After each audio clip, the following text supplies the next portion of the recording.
卢拉在首站上海的访问，参观华为创新中心的行程也值得关注。据中国国际电视台报道，13号下午，卢拉来到华为上海研究所参观。华为上海研究所成立于1996年，2010年入驻金桥基地。该所重点关注无线通信的研究和产品开发，主要从事无线网络、旗舰智能手机、智能汽车、数字能源等产品和解决方案的研发。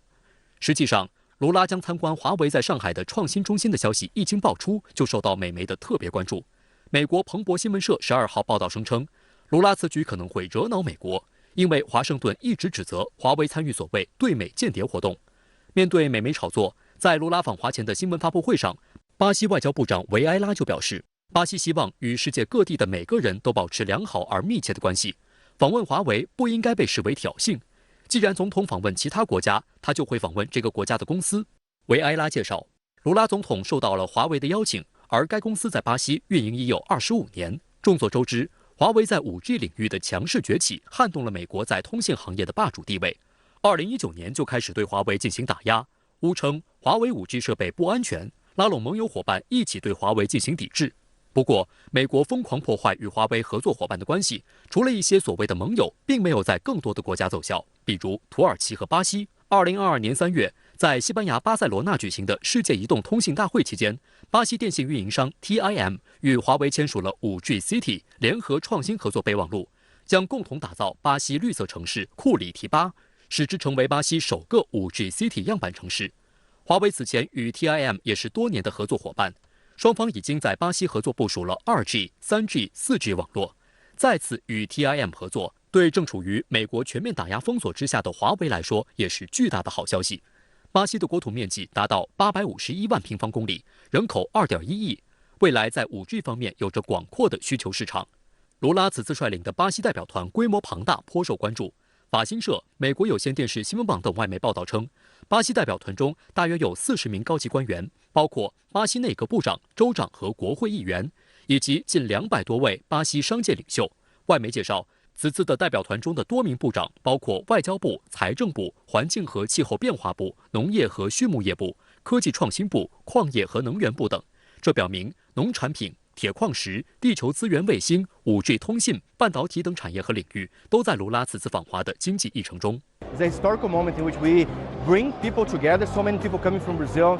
are trying to be identifying potential businesses, but also being open to what could be the future. But also we as Brazilians and we as Latin Americans, we have the opportunity also to learn a little bit about the Chinese experience. 巴西总统卢拉今天在上海参加了巴西前总统罗塞夫出任金砖国家新开发银行行长就职礼仪，并参观了华为公司的上海创新中心。但美媒却大肆炒作卢拉走访华为公司会惹恼美国。那么，管先生，您对此如何看？好的，主持人。那么，美国彭博社昨天的报道标题呢，就说 Lula to visit Huawei site in Shanghai, potentially irking U.S.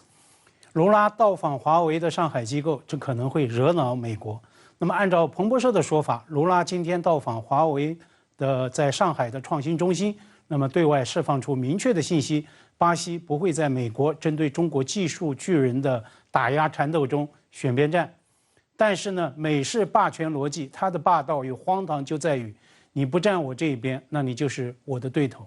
甚至连这一次陪同卢拉访问的巴西外长叫莫罗维埃拉，他呢也不得不来就此费尽唇舌做专门的解释。按照彭博社的说法，5号他在见少数记者就卢拉访华做内部吹风时呢，就特别强调美方不应该将卢拉这一行程视作挑衅，所谓 provocation。那么巴西总统访问别国将会循例走访所在国的某些公司。巴西呢希望和所有人、所有的国家都保持良好的关系。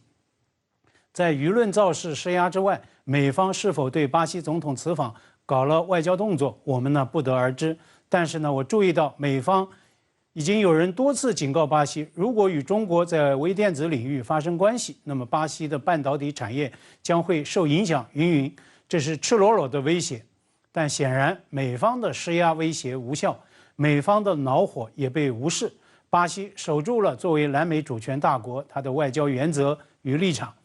华为植根服务巴西市场已经有20年之久，那么华为世界级的通信技术产品契合南美最大经济体的市场需求。就连彭博社也承认，2年前当美国联邦通信委员会将华为推上所谓不可接受国安风险的黑名单，但是呢，恰恰在此前后啊，华为在巴西赢得了服务全境的5G 设备的供应大单。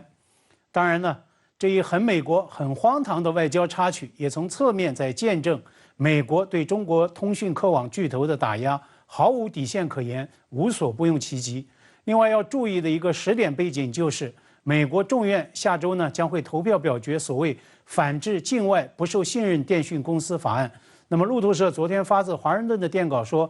该法案就是要瞄准华为与中兴等等中企。那么这也预示着美方以国家之力推行的企业霸凌与围堵还将会持续的加码升级。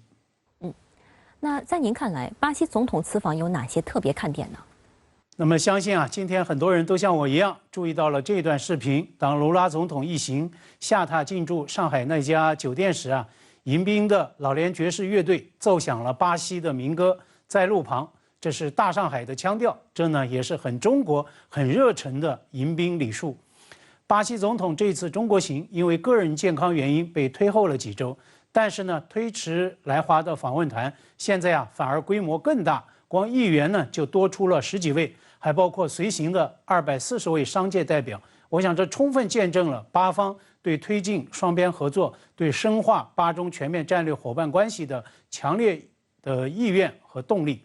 巴西外交部在卢拉行前就强调，这是卢拉第3次就任总统之后对西半球以外国家的首访，是彰显经济、贸易与政治重要性的访问。那么这从今天卢拉在沪的系列行程就可以得到见证。见证的是中巴关系的深度与广度。巴西前总统罗塞夫就职金砖银行的行长，而巴西、中国呢都是金砖俱乐部的成员。罗塞夫也被认为是卢拉的政治盟友，甚至被看作是他的政治门徒。此前啊，中巴也刚刚签署了人民币结算协议，2个经济大国的携手在双边、在地区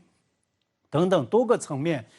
的深度合作，将为推动全球经济治理、构建更加合理、更加公平的国际金融秩序做出重要贡献。卢拉访华的最大看点，无疑是明天中巴元首的会晤。巴西外交部已经预告了，那么此访将会签署20项协议，而卢拉访华的一个最主要的议程，就是巴西将会加入“一带一路”的倡议。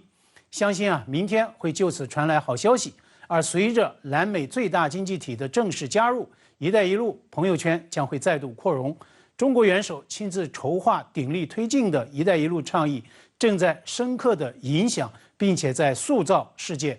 我们也知道，上周呢公布的中法联合声明已经确认，法方将会参与今年在华举行的第3届“一带一路”国际合作高峰论坛。巴西总统会不会做出同样的承诺，值得密切关注。那么这也预示着今年的一带一路论坛特别值得期待，中国的主场外交特别值得期待。